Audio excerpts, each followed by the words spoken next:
கர்ப்ப பரிசோதனையில் சிறுநீரின் பங்கு என்ன என்று கருத்தரித்திருப்பதை அறிந்து கொள்ள சிறுநீர் பரிசோதனை ஒன்றுதான் உறுதியான முடிவை பெறும் வழியாக உள்ளது.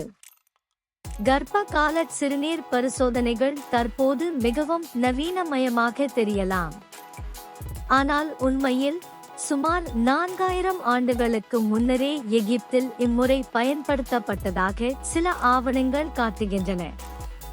இந்த ஆவணம் கருத்தரிக்க விரும்பும் ஒரு பெண்ணோ கர்ப்பமாக இருக்கும் ஒரு பெண்ணோ கோதுமை மற்றும் பார்லி விதைகளில் பல நாட்களுக்கு சிறுநீர் கழிப்பதை விவரிக்கிறது.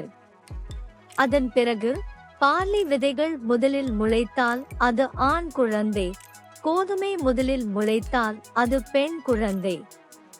இரண்டுமே முளைக்காவிடில் அப்பெண் கர்ப்பமாக இல்லை என்று கருதப்பட்டது. சிறுநீரை வைத்து பல வகையான பரிசோதனைகள் வரலாற்றில் பதிவு செய்யப்பட்டுள்ளன. இடைக்கால வரலாற்றில் சில மருத்துவ பரிசோதனைகள் குறிப்பிடப்பட்டிருக்கின்றன. சிறுநீர் அடிப்படையிலான ஆராய்ச்சிகள். பல கர்ப்ப சோதனைகளில் சிறுநீரில் கவனம் செலுத்துவது அறிவியல் முன்னேற்றமாகும்.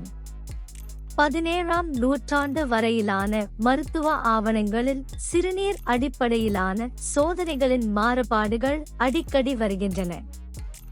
ஒரு பெண்ணின் சிறுநீரை சீல் செய்யப்பட்ட ஒரு பாத்திரத்தில் சில நாட்கள் வைத்தால் அதில் சில உயிரினங்கள் இருப்பதை காணலாம் என்று 1656ஆம் ஆண்டு வெளியான மருத்துவ சினையாளர்களுக்கான முழுமையான பயிற்சி என்ற புத்தகம் கூறுகிறது. மற்றொன்று சிறுநீரை கொதிக்க வைப்பது. அதில் வெள்ளை கோடுகள் தோன்றினால் பெண் கர்ப்பமாக இருக்கிறாள் என்று குறிப்பிடுகிறது. பண்டைய எகிப்தியர்கள் விவரிக்கும் விதை சோதனைகளிலும் உண்மை இருக்கலாம் எனும் ஆரம்பகால வாதங்கள் 1930களில் செய்யப்பட்டன. கருவுற்றிருக்கும் பெண்களின் சிறுநீரினால் விதைகள் 70% வரை முளைக்கலாம் என்று ஒரு ஆய்வு கூறுகிறது. ஆனால் குழந்தையின் பாலினத்திற்கும் இதற்கும் எந்த தொடர்பும் இல்லை.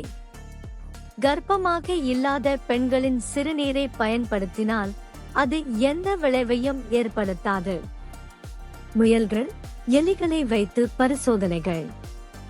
கர்ப்ப பரிசோதனைகளுக்கு சிறுநீரை பயன்படுத்துவதற்கான மற்றொரு வழி 1920கள் மற்றும் 1930களில் தோன்றியது. எலிகள் அல்லது முயல்களின் உடலில் முதலில் கர்ப்பிணி பெண்களின் சிறுநீர் உட்செலுத்தப்படுகிறது. பின்னர் அவற்றை கொன்று அவற்றின் கருப்பைகளில் ஏதேனும் மாற்றம் ஏற்பட்டுள்ளதா என்பது சோதிக்கப்பட்டது. பின்னர் பெண்களின் சிறுநீர் உயிருள்ள ஆப்பிரிக்க தேரைகளுக்குள் செலுத்தப்பட்டது. பெண் கர்ப்பமாக இருந்தால் தவளை முட்டையிடும் என்று நம்பப்பட்டது.